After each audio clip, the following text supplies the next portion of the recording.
And then, Momo. That tells you everything you need to know. I need to say nothing. But now it's time to get onto this video and show you how I made it. Check it out. And here we have the good old eye round. This cut is cheap, but it also lacks quite a bit of fat. What you see in the external is not fat, it's mostly silver skin and unwanted fat that you really don't want to eat. What I'm talking about is intramuscular fat. Since it's a working muscle, it does not get to develop any of that wonderful marbling we like. So the first thing to do is to go ahead and trim all of this external fat, as it is not enjoyable to eat. And remember, we eat with our eyes first. If it does not look good, there's a good chance you're not gonna eat it. So after grabbing my knife and trying to remove most of the external fat and silver skin, once I was done, this is what it looks like. Now that is a much better piece of meat. And remember what I told you in the beginning of the video? Let me show you a better visual, because once I took a slice of it, look at this. There is zero intramuscular fat in there. That is why this cut is very tough, but it does have a wonderful flavor. So my thought is this: let's go ahead and insert that good fat in there. But first we need to make a hole. For that it was very easy. I just grabbed a knife and went to town. But after fighting with it for a little bit, I was actually able to remove it.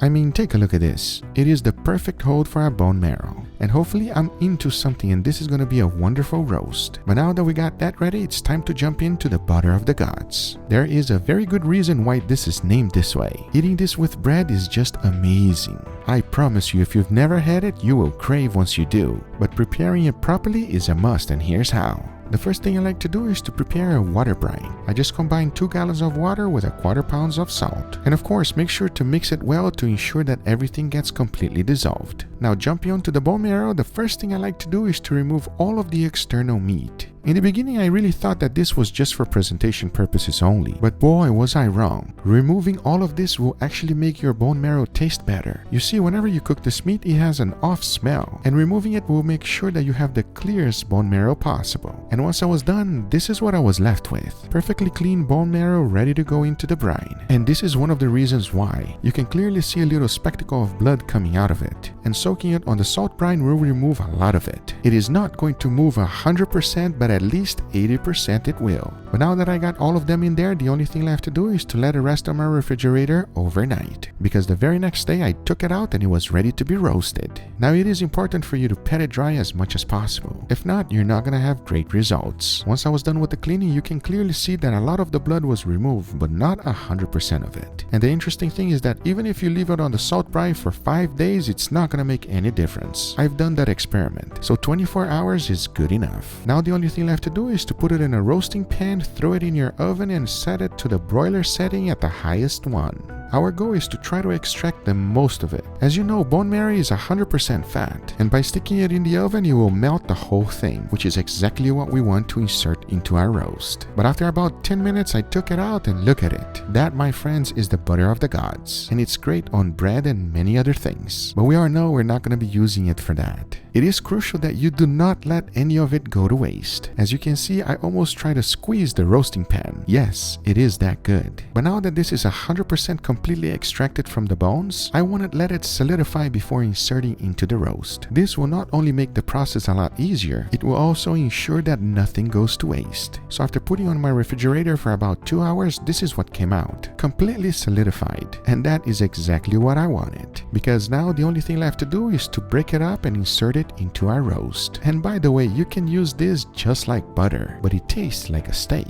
But moving on to our experiment, the next thing to do is to ensure that I do not waste none of it. So I went to town inserting every single little piece I had left. It did not matter what happened, I was going to make sure that I put all of it in. Because once I was done, the only thing left to do was for me to tie it up to ensure that nothing is going to come out. And I made that thing real tight. I mean, take a look at it. It does not get any tighter than that. I want you to notice one interesting thing. I was only able to add bone marrow to half of the roast. The other side is completely intact. That is actually a good thing, because it's gonna let us try 2 things, one with bone marrow and one without. This way we're really gonna know if it's gonna make any difference. But now that we have finished preparing our roast, the only thing left to do is to go ahead and get it seasoned. And for that, I started with a good amount of salt, followed by freshly ground black pepper, garlic powder, onion powder, and finished it off off with smoked paprika. As always, make sure to roll it around the board to ensure that every single edge is perfectly seasoned. And hey, if you want your roast to taste amazing, it does not hurt to add a little bit of MSG, because we all know that is the king of flavor. But now that we got it perfectly seasoned, the only thing left to do is to go ahead and bag it up, vacuum seal it, and get it ready for the water bath. And that's perfect because it allows me time to go ahead and make an amazing side dish. I'm talking about cloud eggs. These were actually very popular in Instagram, and today I'm gonna give it a go and let you know how it tastes. I mean, it looks pretty interesting. The first thing we need to do is to separate the egg whites from the yolk. Then into the egg whites I threw in a little bit of champagne vinegar followed by a pinch of salt, because the next thing to do is to put some elbow grease. We almost want to make a meringue, beating it for about 5 minutes, because once you are done you should have some peaks like this. That is how you know it's ready to go. The next thing to do is to put it on the baking sheet, and the most important thing is to try to keep a good height. Do not forget to add an indentation so that you can add the egg yolks, because the next thing to do is to put it in your oven at 375 degrees Fahrenheit for 2 minutes. Trust me, that is long enough. Once the time was up, I took it out and look at it. It's starting to get a little brown. Now we go ahead and add the egg yolk. Do it as gently as possible so that it does not run out.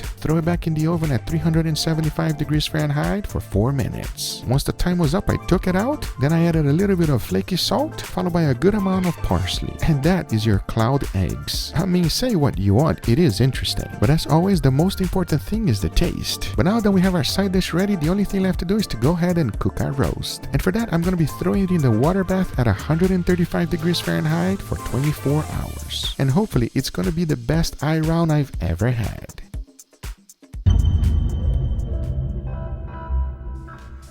Now let's talk about that roast. Is this gonna turn out good? Hopefully the taste of bone marrow infused into the meat, making it incredible.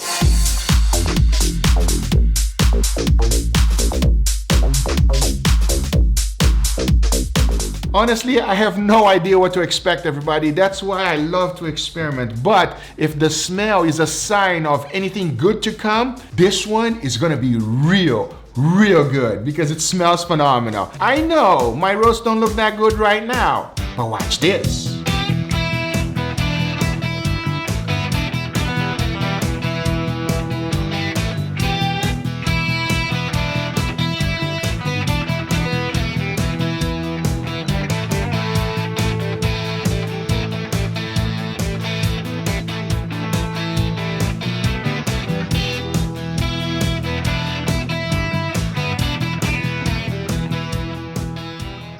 All right, everybody, here we have our beautiful roast today, Mama. What do you think about my roast? The roast looks nice, but what's up with the hole? Why some of them have hole and some of them don't? Sometimes you gotta put a hole in your roast, you know what I mean?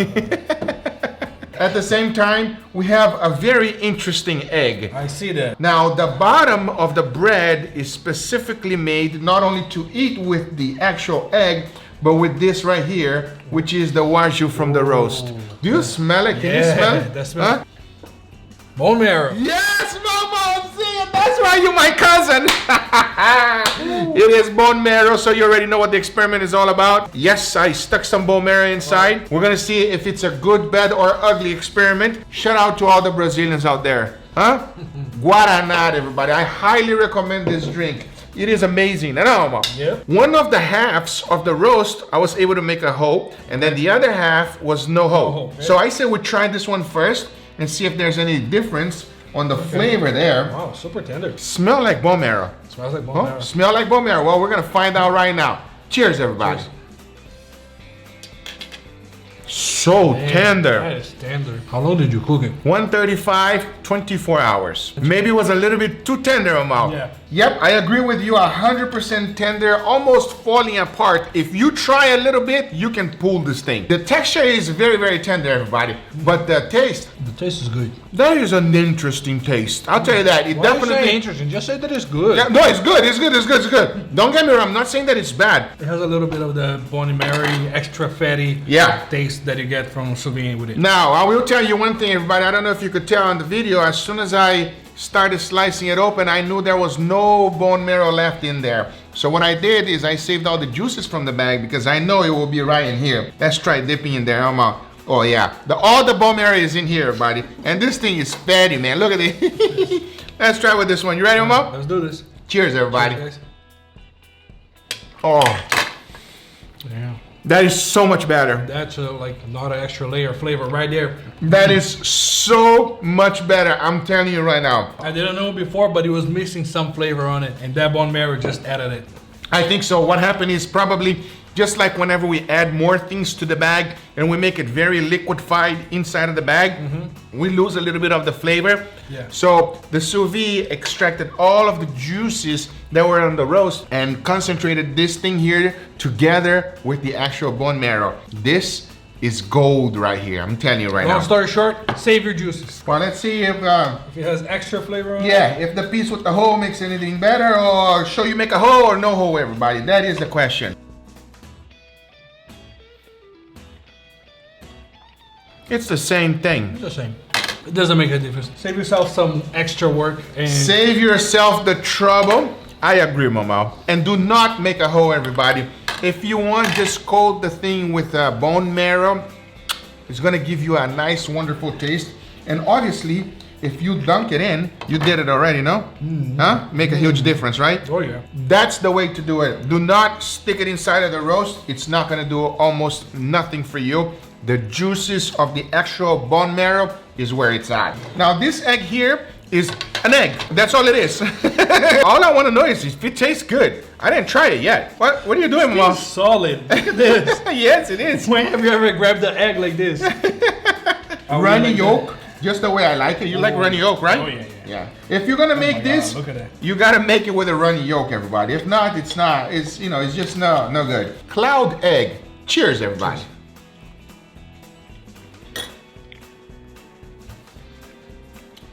Yeah. That toast is good. That toast is amazing. The egg's the same. The egg is an egg. It's like eating a marshmallow salty. Yeah. That's all it is. That's exactly what it is. Yeah, there's nothing else it's there. Just a fluffy nothing. Anyway, guys, these are the results. I hope you guys enjoyed this video. If you do enjoy it, make sure to give it a thumbs up. If you're not a subscriber, be sure to subscribe for future videos. Remember, if you are interested in anything I use, everything is always in the description down below. Thank you so much for watching, and we'll see you guys on the next one. And if you ever had Guaraná, let us know. Huh, Mama? I said this is my favorite Brazilian drink. Hashtag Team Guaraná. Hashtag Team Guaraná. See you guys on the next one. Take care, everybody. Bye-bye.